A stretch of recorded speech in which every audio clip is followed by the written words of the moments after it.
Imagina una Roma en la que una sola palabra puede costarte la vida, y en ese mundo hay un hombre al que se puede golpear simplemente por aburrimiento. No tiene derechos, ni nombre, ni futuro. Es un esclavo. Pero es precisamente ante este esclavo, ante quien años más tarde hacen cola quienes gobiernan el imperio. Acuden a él en secreto personas con poder y dinero y le plantean la misma pregunta: ¿cómo dejar de tener miedo? La paradoja es que aquellos que tenían el poder vivían con más miedo que este mismo esclavo. Y en algún momento ocurre lo imposible. El esclavo comienza a explicar a sus amos qué es la libertad, y ellos lo escuchan. Ese esclavo era Epicteto. Fue uno de los que comprendió que el poder es una ilusión. Pasó por muchas cosas para que, en el momento en que le rompían la pierna, estuviera más tranquilo que quien se lo hacía. No es una historia inspiradora, es una historia incómoda, que plantea una pregunta sencilla pero dura. Si lo tienes todo, ¿por qué sigues dependiendo de algo?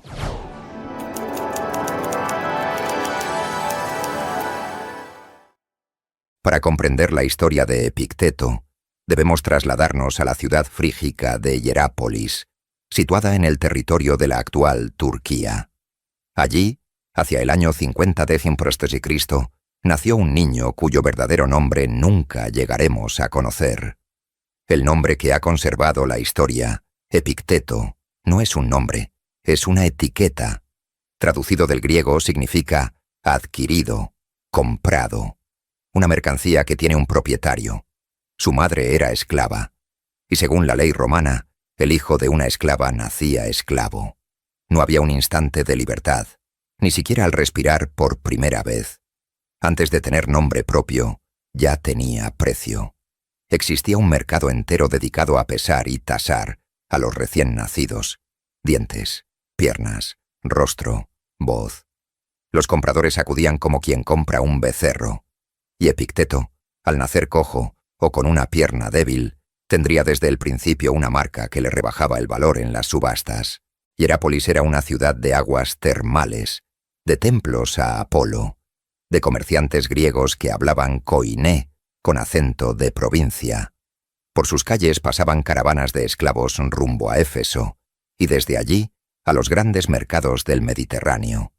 Era una ciudad rica, llena de procesiones religiosas, fiestas en honor a la diosa madre Cibeles, sacerdotes castrados que pedían limosna en las plazas. Una ciudad donde la vida religiosa era espectacular y al mismo tiempo donde el comercio humano era cotidiano, sin escándalo. El niño Epicteto fue uno más en esas filas. Quizá viajó atado por el cuello a otros niños, quizá en una jaula sobre un carro tirado por mulas. Los registros no lo dicen. Lo que sí dicen es a dónde llegó: a Roma, capital del mundo, en el reinado de Nerón. Y allí su destino tomó una forma cruel y al mismo tiempo extrañamente afortunada. Lo compró un hombre llamado Epafrodito. Este nombre conviene fijarlo, porque explica casi todo lo que vendrá después. Epafrodito no era un noble cualquiera, era él mismo un antiguo esclavo, ahora liberto, y ocupaba uno de los cargos más siniestros del imperio: secretario personal del emperador Nerón, encargado de las peticiones, intermediario en intrigas, ejecutor de órdenes íntimas. Cuando el Senado declarara enemigo público a Nerón, en el año 68, sería Epafrodito quien le ayudaría a clavarse el puñal en la garganta. Su mano sostendría la mano del emperador. Esa imagen conviene recordarla, porque en aquella casa, donde crecería Epicteto, el amo no era un hombre cualquiera, era un hombre que sabía cómo sonaba un emperador agonizando. Imaginemos al pequeño Epicteto entrando en esa casa, un niño cojo, frágil, con un griego de provincias mal pulido, vendido a un hombre que vivía cada día con el miedo de no saber si volvería con vida del palacio. Un amo que respiraba poder y terror al mismo tiempo. Un amo que podía mandar azotar a un esclavo por servir el vino tibio y, una hora después, postrarse temblando ante un mensajero del Palatino. Y aquí, casi sin que el niño lo entendiera, comenzó la primera lección de su vida. Porque en aquella casa, Él vio algo que pocos esclavos veían. Vio cómo vivían los amos. Vio a los hombres más temidos de Roma temblar cuando llegaba un mensaje del Palatino. Vio senadores con togas bordadas postrarse ante un liberto que 5 años antes limpiaba letrinas. Vio a su propio dueño, Epafrodito, tener pesadillas, perder el apetito, gritar a los criados por terrores que no eran suyos sino del emperador.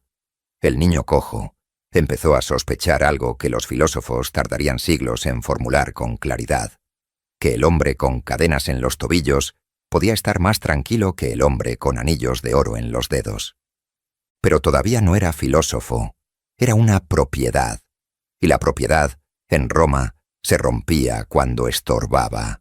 Existe una escena, transmitida por sus discípulos generaciones después, sobre cómo quedó cojo. Algunos historiadores la consideran legendaria, una construcción posterior para dignificar al maestro. Otros la aceptan como verosímil. La versión más conocida dice que un día, Epafrodito, irritado por algo trivial, comenzó a torcerle la pierna con un instrumento de cuero. Epicteto, sin alterar la voz, le advirtió que iba a romperla. El amo siguió. El hueso cedió. Y el esclavo, con la frialdad de quien observa el clima, dijo: «Ya te lo había dicho». Es posible que no ocurriera exactamente así. Es posible que la cojera fuese consecuencia de una enfermedad, quizá una artritis severa, quizá una fractura mal curada en la infancia, pero el hecho de que la tradición eligiera precisamente esa escena para explicarla dice mucho. Sus discípulos quisieron que recordáramos un cuerpo roto por un amo y una mente que ni siquiera en ese instante se inclinó.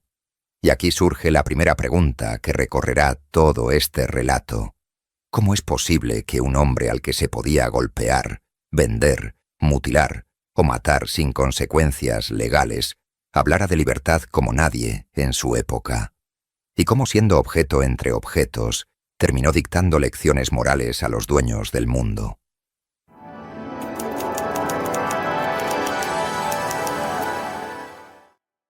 La Roma en la que crece Epicteto no es la Roma serena de los manuales escolares. Es la Roma del año 64, la del gran incendio que devora 10 de los 14 barrios de la ciudad. Es la Roma de los cristianos, cubiertos de pez y encendidos como antorchas en los jardines de Nerón para iluminar las cenas. Es la Roma donde un senador puede cenar en su casa y antes del amanecer recibir la orden de abrirse las venas en su propia bañera, mientras un centurión vigila que la herida sea profunda. El terror no es una metáfora, es un horario. Hay que entender lo que significaba la casa de un alto liberto en aquella Roma. No era un palacio íntimo, era una pequeña corte. Cocineros sirios, médicos griegos, escribas alejandrinos, niños pajes capadocios, secretarios judíos, panaderos galos. Decenas, a veces cientos de esclavos, y entre ellos una jerarquía cruel. Los esclavos domésticos miraban con desprecio a los esclavos del campo. Los lectores miraban por encima del hombro a los porteros. Los favoritos del amo extorsionaban a los demás. Vivir bajo el mismo techo no creaba solidaridad. La casa era el imperio en miniatura. Las paredes de la casa de Epafrodito daban al barrio Palatino, no muy lejos de la Domus Aurea, el palacio gigante que Nerón estaba haciendo construir tras el incendio. Desde las terrazas altas se veían las grúas, los andamios de cedro, los obreros griegos colocando pan de oro en las bóvedas. Roma entera trabajaba para un solo capricho. Los precios del trigo subían. Las provincias se rebelaban por los nuevos impuestos. Y en aquella casa, los criados oían rumores y los repetían en voz baja. En Britania se ha levantado una reina, Boudica, y ha quemado 3 ciudades. En Judea se prepara una guerra que nadie sabe si ganaremos. En la Galia hay un gobernador, Vindex, que escribe cartas peligrosas. Cada rumor era un escalón más en el pánico cotidiano. Epicteto, cojo y silencioso, no encajaba en ninguna camarilla. No tenía la fuerza para imponerse, ni la belleza para ser favorito, ni la voz dulce para entretener en los banquetes. Le dejaron tareas oscuras: copiar listas, llevar mensajes cortos, ayudar al escriba viejo. Y eso, paradójicamente, fue su salvación, porque en la copia él aprendió a leer mejor que muchos hombres libres, y en los mensajes oyó conversaciones que nadie pensaba escuchadas. Vio a senadores comprar el silencio de un esclavo con un anillo. Vio a matronas suplicar a Epafrodito una palabra ante el emperador para salvar a un hijo. Vio cómo los ricos se humillaban delante del liberto con la misma servilidad con que ellos exigían humillación de los suyos. Comprendió, sin teorías aún, que el poder en Roma no era una cualidad, era una posición en una cadena de miedo, y que en esa cadena nadie estaba arriba del todo. Ni siquiera Nerón, que dormía con guardaespaldas germanos en la puerta, y según los rumores de la casa, se levantaba 3 veces por noche para comprobar que seguían vivos los hombres de su confianza. Una vez, cuenta una tradición, Epicteto fue testigo de una escena que nunca olvidaría. Un senador llamado Trasea Peto fue invitado por Epafrodito a una cena privada. Trasea era conocido por su silencio en el Senado. Cuando los demás aplaudían las propuestas del emperador, él se levantaba y se iba. Esa noche, Epafrodito intentó convencerlo de un compromiso, una palabra de elogio a Nerón, un gesto público, y se acabaría la persecución. Trasea escuchó, bebió un sorbo de vino y respondió ante varios criados que servían la mesa: si elogio lo que desprecio, dejo de ser yo. Y si dejo de ser yo, ¿qué le ofrezco a Nerón? Un saludador más, ya tiene muchos. A los pocos meses, Trasea recibió la orden de morir. Lo hizo abriéndose las venas con calma, mientras conversaba con un joven sobre la inmortalidad del alma. Epicteto lo recordaría toda su vida. Y, años después, en Nicópolis, lo pondría como ejemplo de hombre verdaderamente libre dentro del imperio. En esa atmósfera, Epafrodito necesita aliados, informadores, sirvientes inteligentes, y por una razón que aún sorprende a los historiadores, decide hacer algo poco común. Permite que su esclavo cojo asista a las clases de un maestro estoico llamado Musonio Rufo, porque un liberto cínico, dedicado a las intrigas palaciegas, paga la formación filosófica de un esclavo. Quizá por moda, porque entre la élite romana estaba bien visto tener esclavos cultos, capaces de citar a Platón en una sobremesa. Quizá porque vio en aquel niño una inteligencia útil para sus negocios. Quizá, simplemente, porque no esperaba consecuencia alguna. Cuesta saber qué pensaba realmente Epafrodito. Los testimonios sobre él son hostiles, casi todos escritos por enemigos de Nerón. Sea como fuere, la decisión cambia la historia del pensamiento. Musonio Rufo era el filósofo más severo de su tiempo. Un caballero etrusco que enseñaba doctrinas escandalosas para Roma. Que un noble y un esclavo podían recibir la misma educación, que las mujeres tenían derecho a estudiar filosofía, que el lujo era una enfermedad del alma, que el matrimonio debía basarse en la compañía moral y no en el patrimonio. Había sido desterrado 2 veces por hablar así delante de los emperadores. La primera vez, Nerón lo envió a la árida isla de Giaros, en el mar Egeo, donde Musonio se dedicó a buscar agua dulce, y según se decía, encontró una fuente que aún en tiempos de Tácito daba de beber a los pescadores. No daba clases para entretener, daba clases para cambiar a quien escuchaba.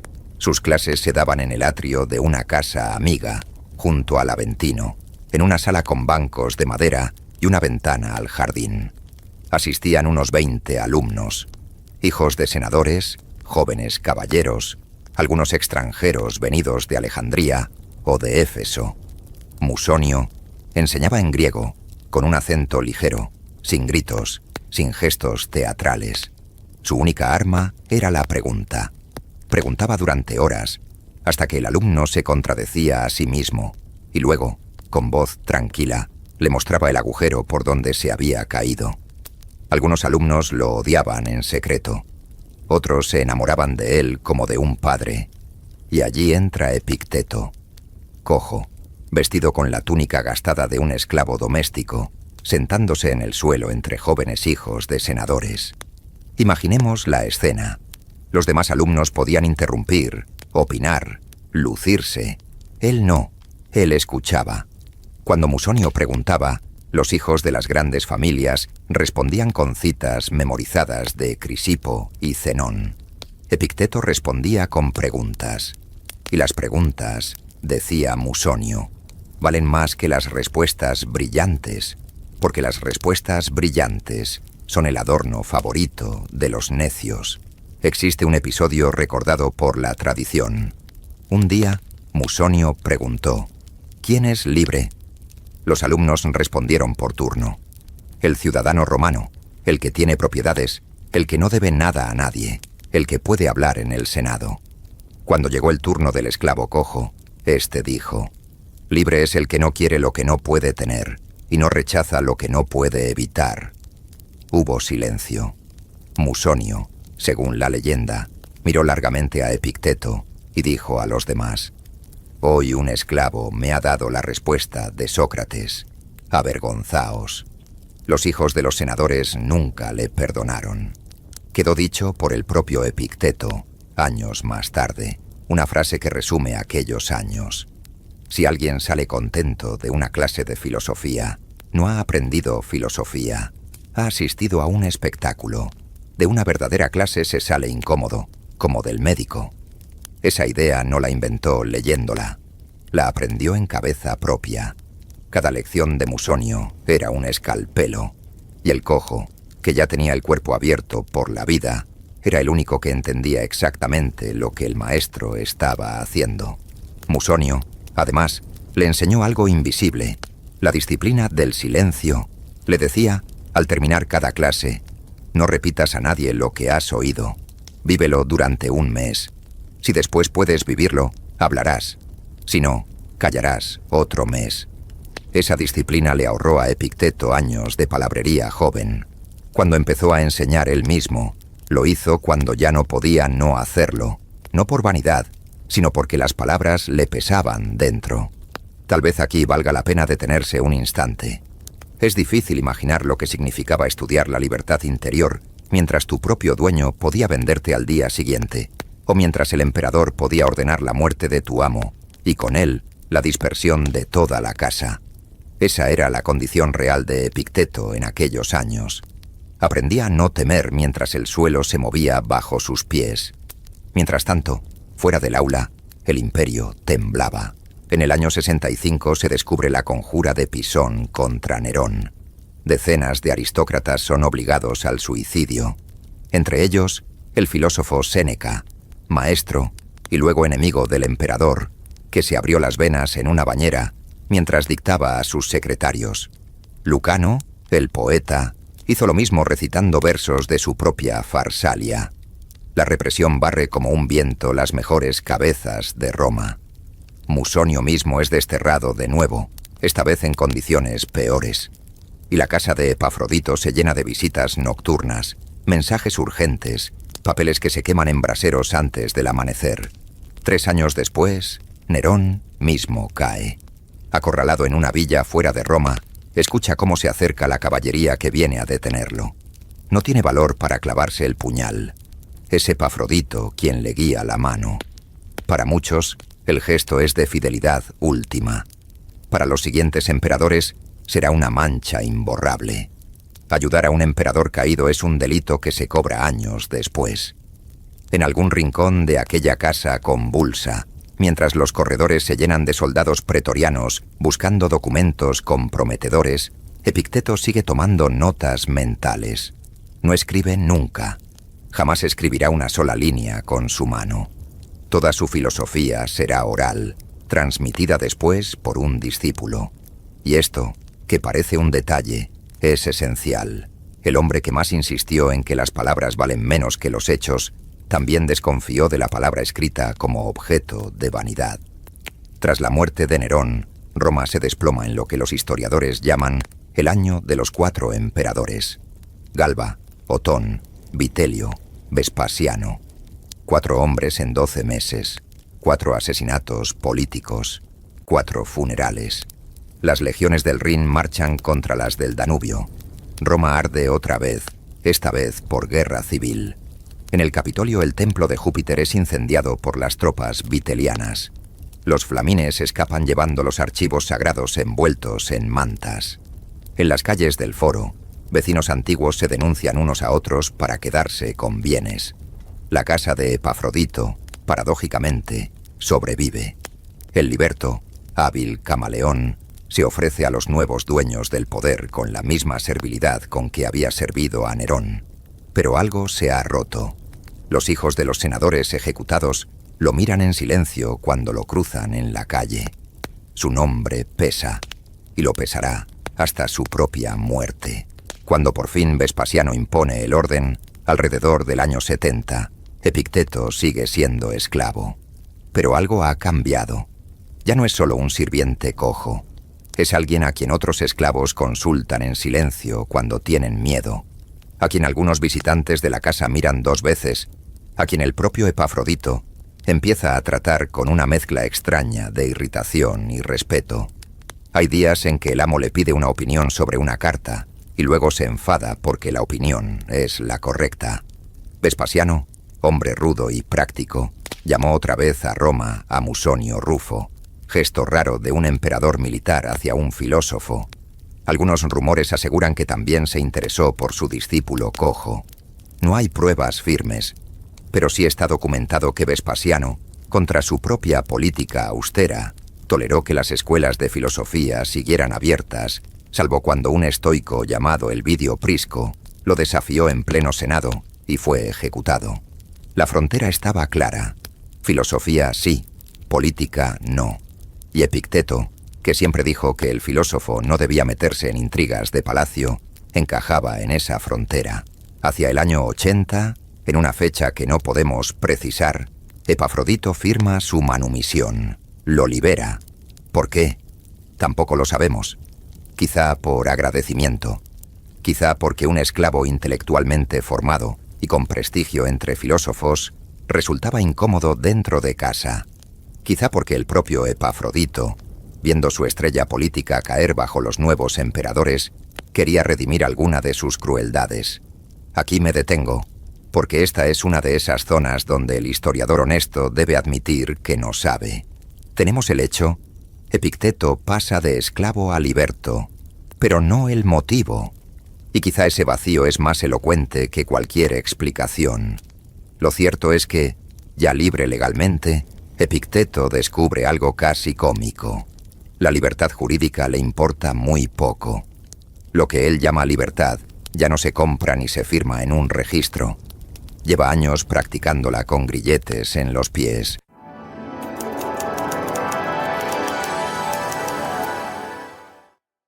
Una vez liberto, Epicteto se queda en Roma y comienza a enseñar. No abre una escuela lujosa, no cobra honorarios altos. Se sienta en una habitación pobre del Esquilino, con un jergón, una lámpara de aceite y una estera. Sus únicos bienes serán durante años un catre, una mesa pequeña y una lámpara de barro. Cuando le roben la lámpara, comprará otra de barro todavía más barata, para que el ladrón la próxima vez se lleve algo de aún menor valor. La anécdota es real, transmitida por él mismo, y resume su método. Nunca dejar que las cosas se conviertan en heridas. A esas habitaciones empiezan a acudir hombres extraños, senadores con togas bordadas que llegan de noche para no ser vistos, caballeros del orden ecuestre vestidos de civil, jóvenes ambiciosos que quieren entrar en la administración del imperio. Y todos, al cruzar la puerta, se encuentran con la misma escena. Un cojo de mediana edad, mal vestido, mirándolos con una sonrisa que no es burlona pero tampoco humilde. Y entonces empieza el juego. Epicteto pregunta al senador qué le preocupa. El senador habla del favor del emperador, de un rival que le acecha, de una propiedad que teme perder, de un hijo que no rinde, de una esposa infiel. Epicteto escucha. Luego le pregunta: ¿y tu cuerpo es tuyo? El senador duda. Tus hijos son tuyos. Más dudas. Tu cargo es tuyo. Silencio. Y entonces el cojo dice algo parecido a esto: nada de lo que el emperador puede quitarte es tuyo, y todo eso es lo único que te quita el sueño. Entonces, ¿quién es aquí el esclavo? La paradoja golpea seco, y los hombres más poderosos de Roma vuelven al día siguiente. Aquí está el corazón de su pensamiento, lo que llamará la dijaíresis, la división. Hay cosas que dependen de nosotros: nuestros juicios, nuestros impulsos, nuestros deseos, nuestras aversiones. Y hay cosas que no dependen de nosotros: el cuerpo, la propiedad, la reputación, los cargos públicos. Sufrir por las segundas es someterse voluntariamente a un amo. Y en una Roma donde el amo último era el emperador, eso significaba vivir como esclavo, aunque uno tuviera 10 villas en Campania. Hay que entender lo que esto significaba en su época. La aristocracia romana del siglo I había vivido bajo Calígula, Nerón, Domiciano. Hombres que mataban por capricho, por sospecha, por aburrimiento. Los senadores se acostaban sin saber si despertarían. Tenían riquezas, esclavos, palacios, y dormían peor que sus propios cocineros. La filosofía de Epicteto les ofrecía algo que ningún ejército y ninguna fortuna podía darles: una zona del alma donde el César no entraba. Por eso lo escucharon. Pero detengámonos un momento. Hay algo profundamente extraño aquí, algo que conviene mirar de frente. Un hombre que ha sido golpeado, vendido, mutilado, vuelve a la Roma de sus verdugos no para acusar, no para pedir reparación, no para escribir un manifiesto contra la esclavitud. Vuelve a sentarse en una habitación pobre y a explicar a los hijos de los amos cómo dejar de sufrir. Es desconcertante. Y si soy sincero, todavía hoy resulta difícil saber si esto es una victoria moral absoluta o una derrota tan profunda que se ha disfrazado de sabiduría. Quizá las dos cosas a la vez. Lo que sí queda claro es el método. Epicteto no consuela. Epicteto golpea. A un joven que se queja de que su padre lo trata mal, le responde: ¿y tú esperabas un padre perfecto o el padre que la naturaleza te dio? Si te tocó un padre injusto, tu deber es ser hijo de un padre injusto, no el hijo del padre que querrías. A una madre que llora por un hijo enfermo, le pregunta si los besos que le ha dado durante años no eran ya, desde el principio, besos a un mortal. La dureza no es crueldad. Es el escalpelo de Musonio, ahora en sus manos. Llegan también casos extremos. Un día entra en su sala un hombre rico cuyo barco con todas sus mercancías ha naufragado frente a Ostia. Llora. Se rasga la túnica. Epicteto le mira y le dice: «Has perdido lo que tenías que devolver. Cuando salgas a navegar y se te caiga la copa al mar, no la llores. En el mar siempre se cae todo, y la vida es un viaje en barco». El hombre se va indignado, pero vuelve a los 6 meses, calmo, y ya no se va. Otro caso. Un padre confiesa que, cuando su hija pequeña enfermó de fiebres, él mismo no fue capaz de quedarse junto a ella. Salió de casa y dejó que la cuidaran las criadas. Ahora se avergüenza. Epicteto no le perdona. Le dice que ese padre que salió por la puerta no lo hizo por debilidad, sino por una idea equivocada. La idea de que el amor es no soportar el dolor del otro. El amor verdadero, le explica, es justamente quedarse cuando se sufre. Lo que tú sentiste fue otra cosa. Llámalo por su nombre y empieza otra vez. Esa última frase, empieza otra vez, la repite a tantos discípulos que algunos creen que es su único método. Levantar al hombre y devolverlo al primer escalón. Llega también una mujer joven, de buena familia, casada con un hombre cruel. Le pregunta si debe abandonarlo. Epicteto, que en otras ocasiones era duro como una piedra, se vuelve aquí extrañamente delicado. Le dice que la pregunta está mal hecha. No me preguntes si debes irte. Pregúntame quién quieres ser cuando decidas. Si te quedas por miedo, te quedas mal. Si te vas por venganza, te vas mal. Solo hay 2 maneras decentes de hacer una cosa: hacerla con razón o no hacerla. La mujer se queda en silencio. Vuelve un mes después. Se ha ido de casa, sin escándalo, con dignidad, sin tocar las propiedades del marido. Y dice: Maestro, ahora puedo respirar. Epicteto la mira, asiente, y le dice solo: Eso no era tuyo tampoco, cuídalo igual. Otro día, un alto funcionario imperial llega vestido con la toga del cargo. Espera ser tratado con la deferencia que se da a los cargos. Epicteto no levanta la vista del banco donde está sentado. El funcionario se molesta y dice: ¿Sabes quién soy? Tengo poder para hacerte cosas. Epicteto responde, sin tono, sin desafío: También las tienen las fiebres y los terremotos, y a ellos no los respeto por eso. Si quieres mi atención, dime qué piensas, no qué cargo llevas. El funcionario, según se cuenta, sale humillado, pero vuelve. Y 2 años después, se hace amigo del filósofo y le confía decisiones importantes de su provincia. Hay además un episodio que conviene contar entero, porque encierra el centro de su enseñanza. Un día, en plena clase, irrumpe un mensajero con una carta para un joven discípulo, hijo de un senador. La carta dice que el padre del joven ha sido acusado de traición y que, posiblemente, el emperador ordene su muerte en los próximos días. El joven se derrumba. Epicteto despide al mensajero, manda salir a los demás alumnos y se queda con él. Lo deja llorar largo rato. Y luego le habla. No le dice que se calme. Le dice que su padre, hasta ese momento, era un hombre con 2 posibilidades: morir cuando los dioses quisieran, o morir cuando los dioses quisieran. Que no había nunca habido 3 opciones. Le dice que su deber, ahora, es prepararse para tener un padre muerto y ser, sin embargo, un hombre digno. Le pregunta: ¿qué clase de hijo serás cuando él ya no esté para verte? El joven, mes y medio después, recibe el cuerpo del padre. Lo entierra él mismo y vuelve a la escuela. Sigue durante años. Será después gobernador en una provincia oriental, recordado por su rectitud. Estas escenas no son adornos, son la prueba viva de su método. Epicteto no enseñaba como Séneca, en cartas elegantes para senadores ricos. No enseñaba como los retóricos griegos, en discursos públicos para impresionar a la multitud. Enseñaba uno a uno, golpe a golpe, cuerpo a cuerpo, casi como un médico de almas. Sus diálogos no eran arte, eran cirugía. Y aquí surge una pregunta secreta que sobrevuela todo este capítulo. ¿Cómo es posible que un hombre que enseñaba a desapegarse de todo se haya entregado tanto a estos casos concretos? La respuesta, creo, está en una de sus frases tardías.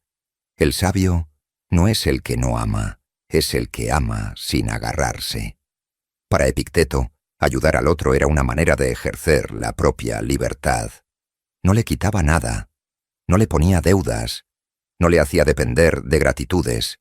Curaba almas como se siembra un campo, sin esperar el grano, porque el grano es del cielo. Mientras tanto, fuera de la habitación, Roma cambia de nuevo de dueño. En el año 81, Vespasiano ha muerto y le sucede su hijo Tito, que reinará apenas 2 años. Es Tito quien inaugura el Coliseo, con 100 días de juegos en los que mueren miles de bestias y centenares de gladiadores. La multitud aclama.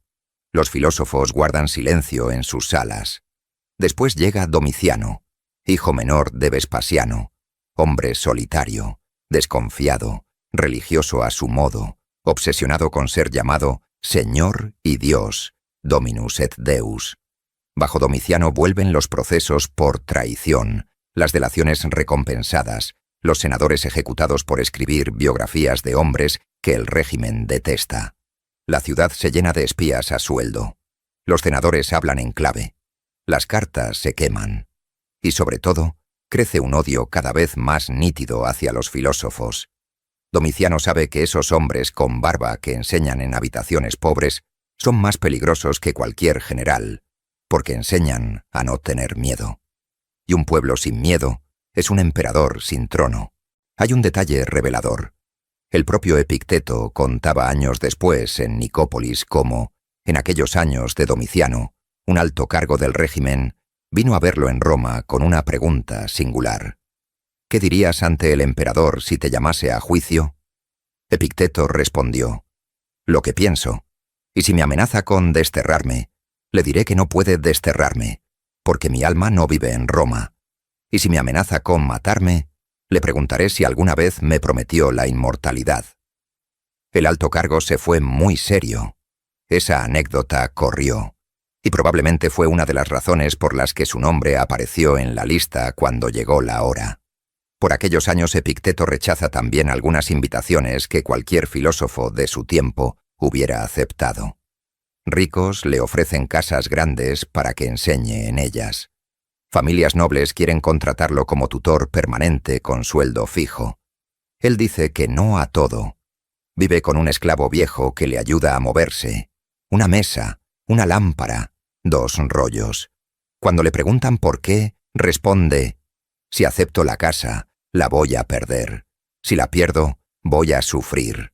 Si sufro, ya no os puedo enseñar nada. Mi pobreza es vuestro mejor maestro. Hacia el año 89, 2 filósofos famosos, Aruleno Rústico y Elvidio Prisco el Joven, son ejecutados por escritos considerados subversivos. A otros se les confiscan los bienes y se les confina en islas. Tácito y Plinio, que vivieron aquellos años, hablan de tiempos en que se castigaba el silencio mismo, en que respirar fuerte era sospechoso. La señal está clara. La próxima ronda barrerá lo que quede. En el año 93 llega la orden. Todos los filósofos son expulsados de Roma y de toda Italia. La maquinaria del poder, por fin, ha visto al cojo.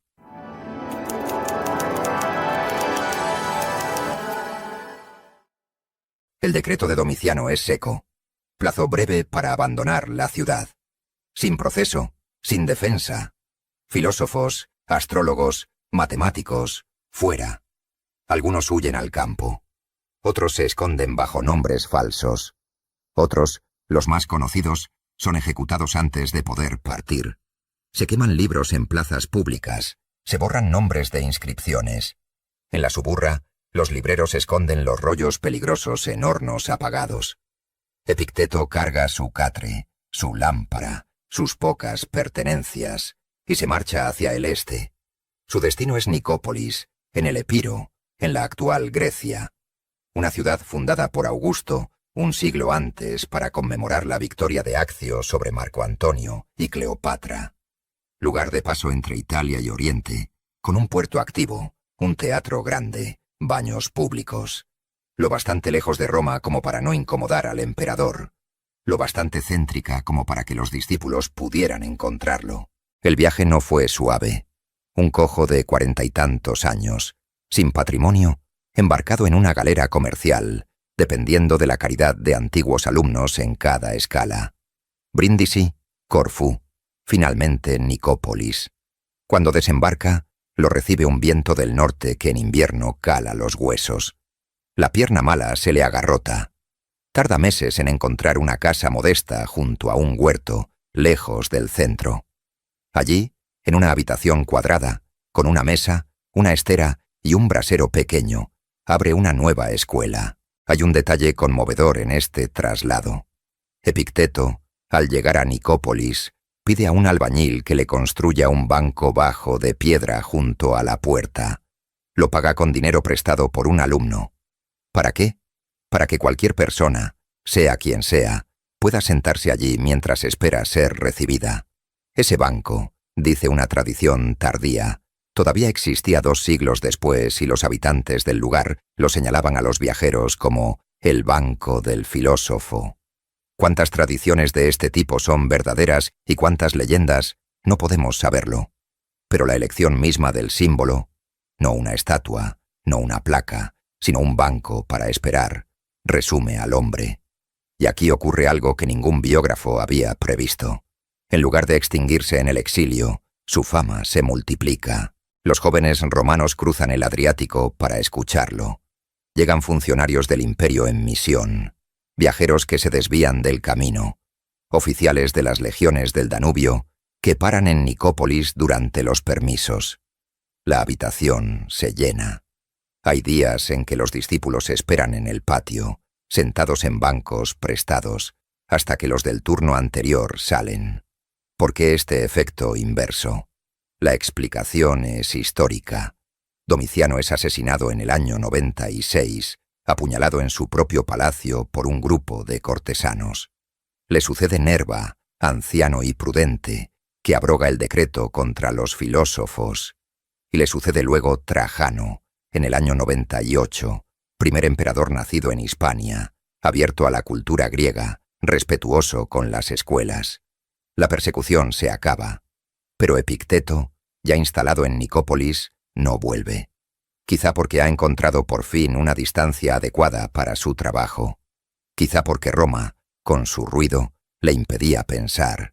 Quizá porque comprende que el filósofo que se acerca demasiado al poder, aunque sea un poder amistoso, termina disuelto en él. Y aquí aparece, alrededor del año 108, un joven de unos 25 años, hijo de una buena familia de Nicomedia, en Bitinia. Se llama Flavio Arriano. Será gobernador, general, escritor, historiador de Alejandro Magno, pero sobre todo será el hombre que tomará notas precisas, taquigráficas, casi obsesivas, de cada palabra que pronuncie su maestro. Más tarde insistirá en que él no compuso nada. Solo transcribió lo que oyó, intentando conservar incluso las pausas, los gestos, las interrupciones de los demás alumnos. Sin Arriano, no tendríamos a Epicteto. Sin Epicteto, Arriano habría sido un funcionario más. Las clases de Nicópolis no se parecen a nada en el mundo antiguo. Epicteto no dicta tratados, discute, provoca, imita las voces de los discípulos, se pone en el lugar del soberbio, del cobarde, del avaro, y los desnuda con humor seco. Sus diálogos, conservados gracias a Arriano en las llamadas diatribas, y en forma resumida, en el manual o en Chiridión, suenan vivos 2000 años después. Se siente al hombre, se siente la pierna mala bajo la mesa, se siente el cansancio del que ha visto demasiado. Hay una jornada típica que conviene reconstruir. Al amanecer Epicteto se levanta, se moja la cara, recita en voz baja unas líneas estoicas que él mismo llama preparación matinal. Prever el día, prever a los hombres difíciles que encontrará, prever las cosas que pueden salir mal, no para temerlas, sino para que, si llegan, nos sorprendan. Después come pan, queso, agua, recibe a los primeros visitantes. Hacia media mañana comienza la clase. Por la tarde pasea con 2 o 3 discípulos por los caminos junto al mar. Al atardecer, otra sesión, más íntima, con los más avanzados. De noche, lee en voz alta a algún amigo, porque sus ojos ya no le sirven para leer él solo. Y enseña que un hombre debe pensar en sí mismo como un actor en una obra escrita por otro. No le toca elegir el papel, le toca representarlo bien. Si te tocó ser pobre, sé pobre con dignidad. Si te tocó ser cojo, no maldigas la pierna. La pierna es del cuerpo, y el cuerpo nunca fue tuyo. Si te tocó morir joven, muere joven sin escándalo. Lo único que te pertenece es cómo actúas. A simple vista parece resignación. No lo es. Es lo contrario. Es una rebelión radical contra la idea de que el mundo exterior tiene autoridad sobre el alma. En esas clases hay momentos memorables. Un día, un joven rico le pregunta cómo distinguir al verdadero filósofo del impostor. Epicteto le responde con una imagen feroz. Las ovejas no vomitan la hierba para mostrar al pastor que han comido. La digieren y producen leche y lana. Si quieres mostrar tu filosofía, no cites a los maestros. Digiere lo que aprendes y entrégalo en obra. Si vomitas citas, eres una oveja enferma. Otra vez un padre rico le entrega a su hijo adolescente para que lo eduque. El padre dice, «Quiero que sea como tú». Epicteto sonríe y responde, «No, no querrás. Si fuera como yo, te daría más problemas que satisfacciones. Querrás que sea fuerte por dentro, pero sumiso en lo externo. Y eso no se enseña, se vive o no se vive». El padre se ofende. Vuelve a la semana con disculpas. Hay también un episodio menos conocido y muy revelador. Llega a Nicópolis un comisionado imperial, alguien con cargo en la administración, y se sienta entre los alumnos disfrazado de simple visitante. Quiere comprobar si Epicteto critica al emperador. Al cabo de 3 días, se descubre.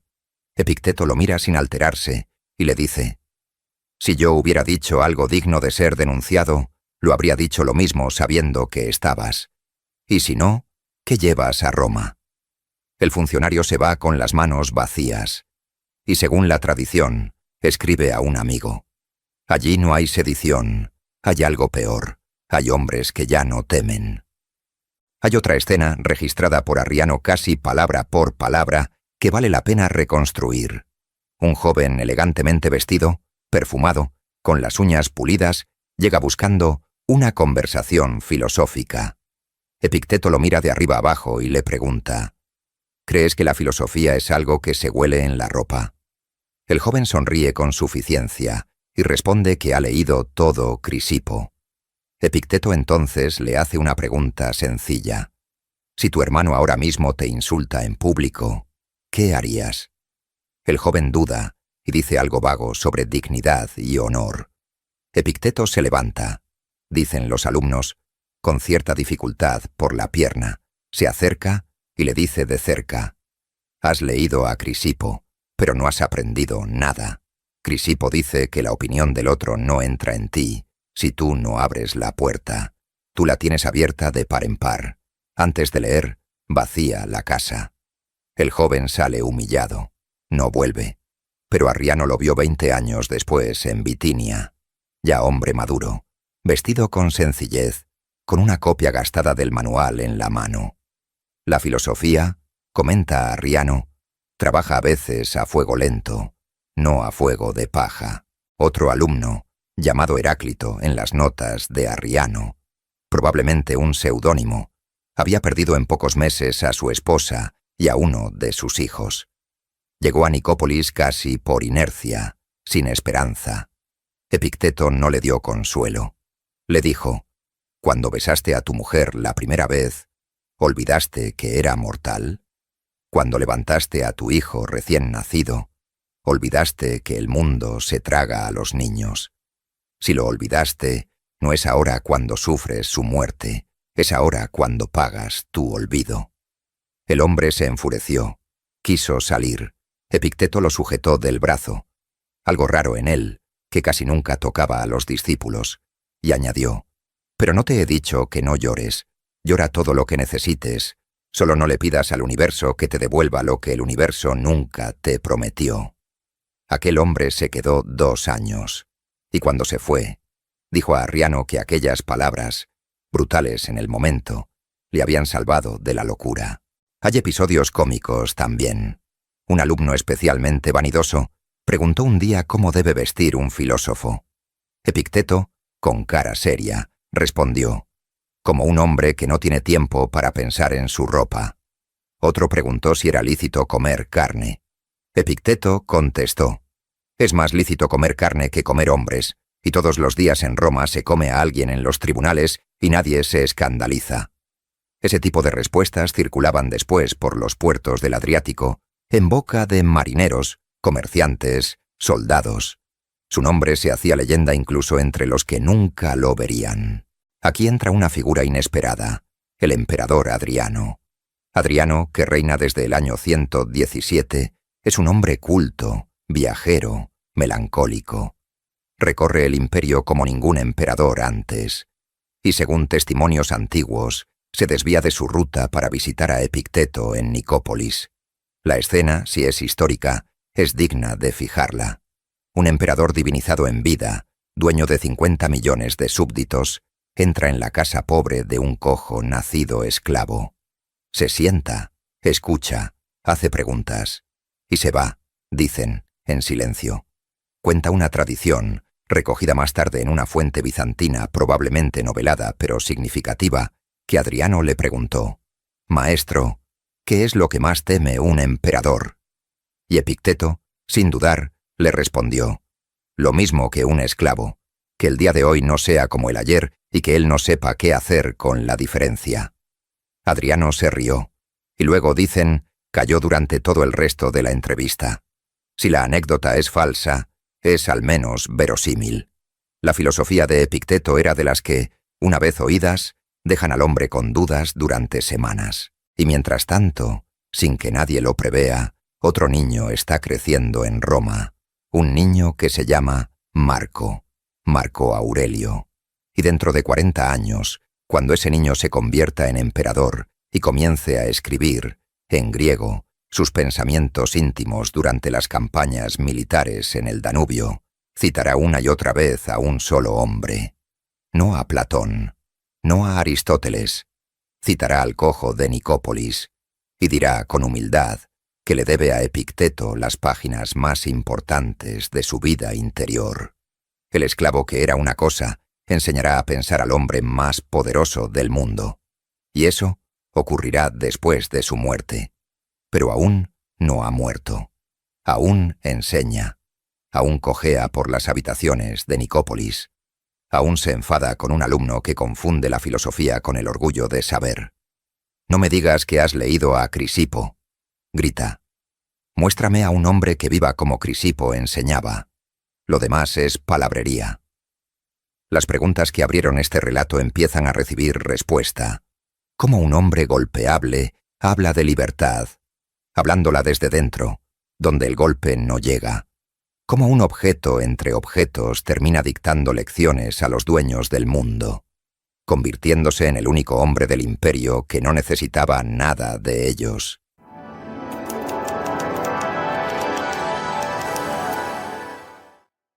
Conviene, llegados a este punto, no fabricar un santo, porque la historia, cuando se mira de cerca, tiene grietas, y las grietas suelen ser lo más humano que queda de un hombre. Epicteto envejece en Nicópolis. La pierna mala empeora con el frío del invierno epirota. La salud se le va por dentro.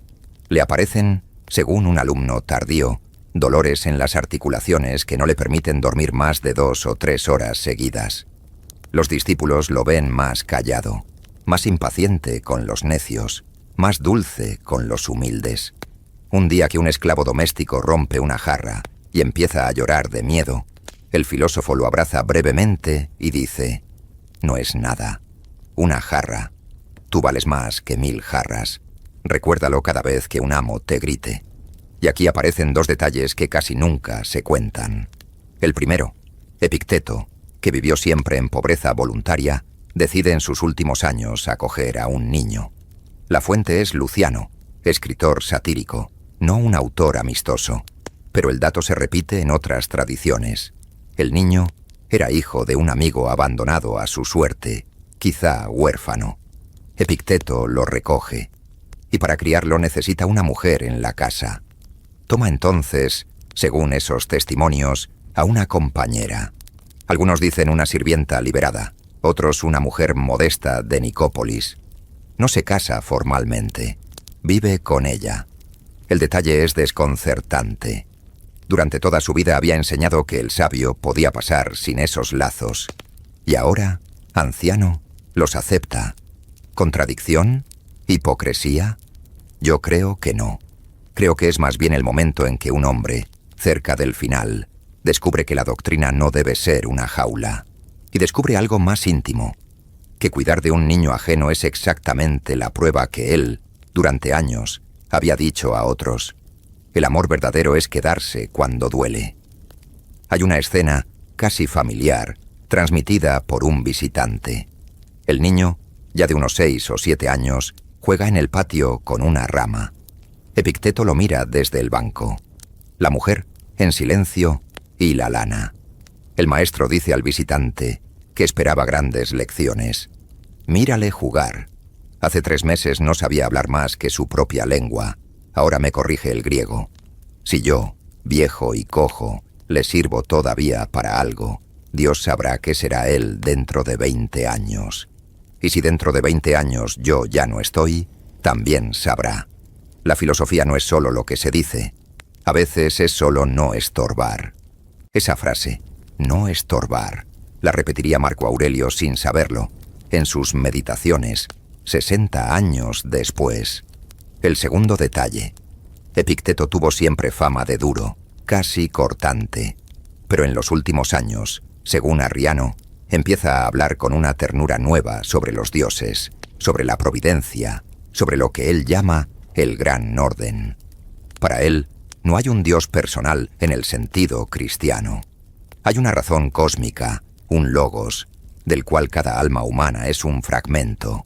Y vivir conforme a la naturaleza significa reconocer ese fragmento, cuidarlo, no traicionarlo. Cuando un alumno le pregunta si esos dioses escuchan las plegarias, él responde con una imagen que sorprenderá a sus oyentes cristianos siglos después. Llevas a Dios contigo, miserable, y no lo sabes. Lo llevas en ti, y lo manchas con pensamientos sucios y actos torpes. Es importante notar lo siguiente. Epicteto vive y muere sin conocer apenas el cristianismo, que en su época todavía es una secta dispersa y perseguida en algunas ciudades del Oriente. Sin embargo, varias generaciones de cristianos posteriores leerán sus textos como si fueran de un padre de la Iglesia. Orígenes, en el siglo III, lo cita y lo prefiere a Platón. San Agustín lo conoce. Los monjes bizantinos copian su manual, sustituyendo apenas algunas palabras paganas por nombres cristianos. Sócrates por San Pablo, los dioses por Dios. Hay algo en su manera de hablar de la dignidad humana, del cuerpo como préstamo, del alma como morada interior, que cruza las fronteras de la religión. Mientras tanto, en Roma, el emperador Trajano muere en el año 117. Lo sucede Adriano. Comienzan unos años de paz extraña, un imperio en su mayor extensión, y por debajo, ya las primeras señales del agotamiento. Las legiones más caras, las fronteras más largas, las ciudades del este endeudadas. El estoicismo se convierte en filosofía casi oficial de la élite. Y el viejo cojo de Nicópolis, sin pretenderlo, es su rostro vivo. Pero la fama tiene un precio. Llegan a Nicópolis aduladores, hombres que repiten sus frases sin entenderlas, jóvenes que quieren impresionar a las muchachas citando estoicismo en los banquetes. Epicteto los echa, los humilla. A uno que se presenta vestido con harapos para parecer filósofo, le dice: si quitas la barba a un macho cabrío, ¿se vuelve filósofo o se vuelve cabra desnuda? La carcajada de la sala recorre los siglos. A otro, hijo de un cónsul, que llega presumiendo de haber leído los 7 libros del estoico Crisipo, le pregunta sin levantar la vista: ¿y por qué los has leído? Si Crisipo hubiera escrito con claridad, no necesitarías comentarios. Has leído porque eres vanidoso. La vanidad no es filosofía, es su enfermedad. El joven se levanta, sale. Vuelve 2 años después, ya sin alarde. Hay también una visita extraña, recogida en una sola línea por un escritor griego tardío. Un hombre delgado, mal vestido, con marcas de azotes en la espalda, llega un día a Nicópolis. Se sienta horas en el banco junto a la puerta sin hablar. Cuando por fin le hacen pasar, dice ser un esclavo huido del norte, de una propiedad cerca del Danubio. Ha cruzado bosques durante meses para llegar hasta él, atraído por el rumor de que el filósofo de Nicópolis fue una vez esclavo. Le pide consejo. ¿Debe entregarse y aceptar la muerte segura o seguir huyendo? Epicteto, dicen, lo escucha en silencio durante mucho rato, y después no le da una respuesta directa. Le dice: quédate aquí unos días, come, duerme. Cuando descanses, sabrás tú mismo qué hacer. La huida y la entrega no son tus únicas 2 puertas. Hay otras. El esclavo se quedó. ¿Qué fue de él? No lo sabemos. Pero Arriano cuenta que durante un tiempo, el filósofo le pidió que recogiera leña para la casa, sin más, y nadie le preguntó nunca por su nombre legal.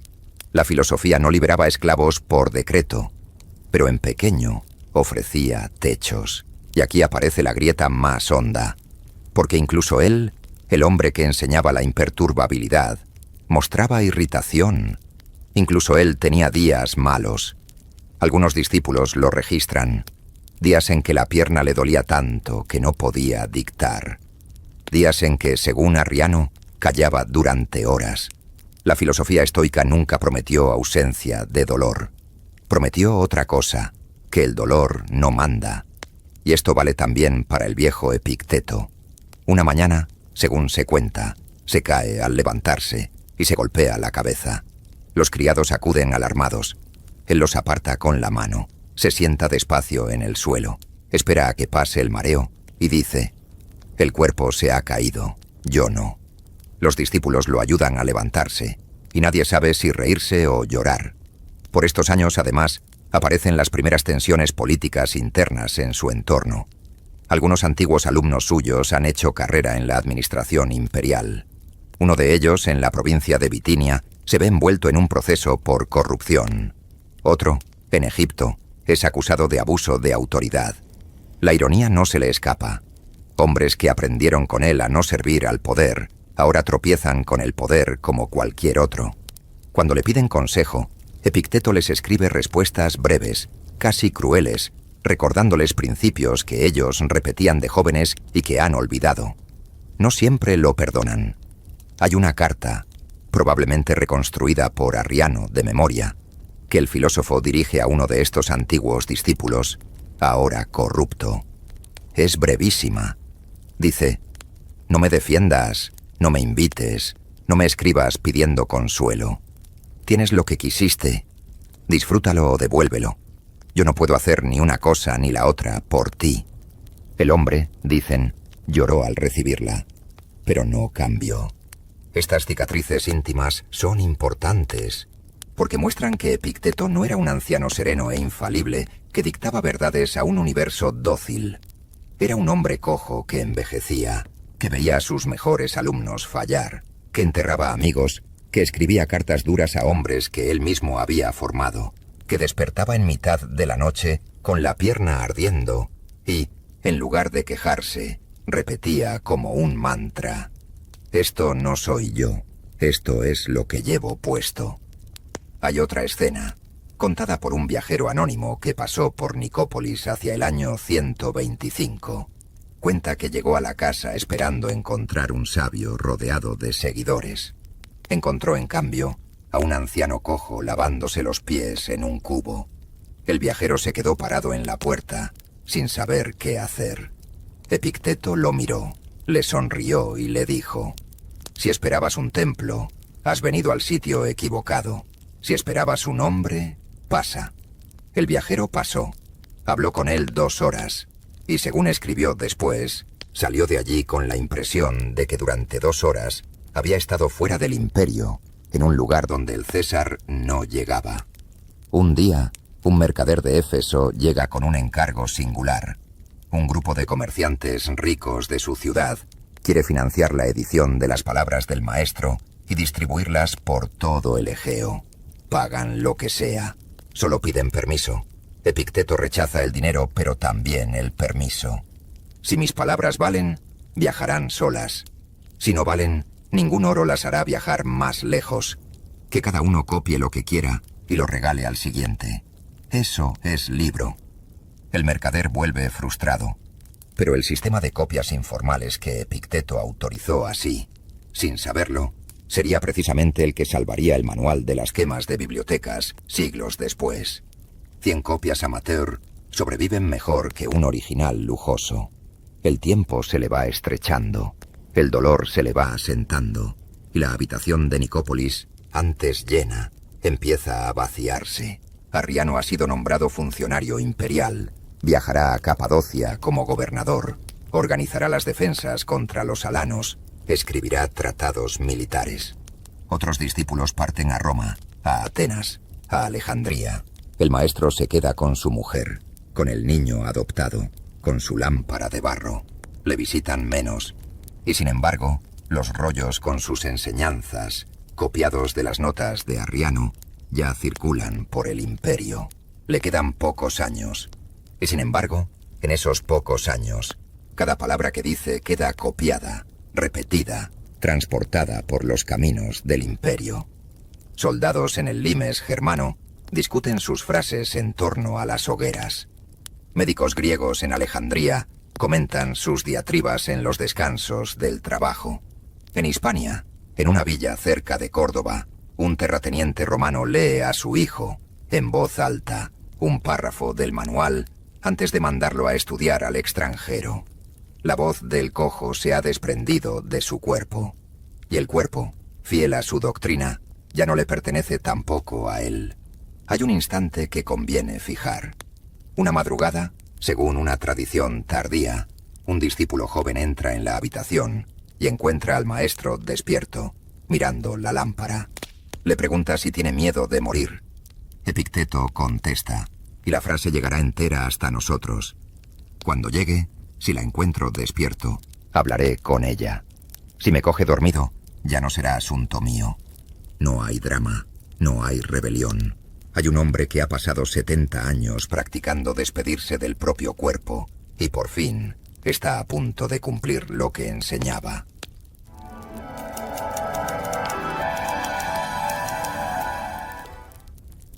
Hacia el año 135, en una fecha que las fuentes no fijan con precisión, Epicteto muere en Nicópolis.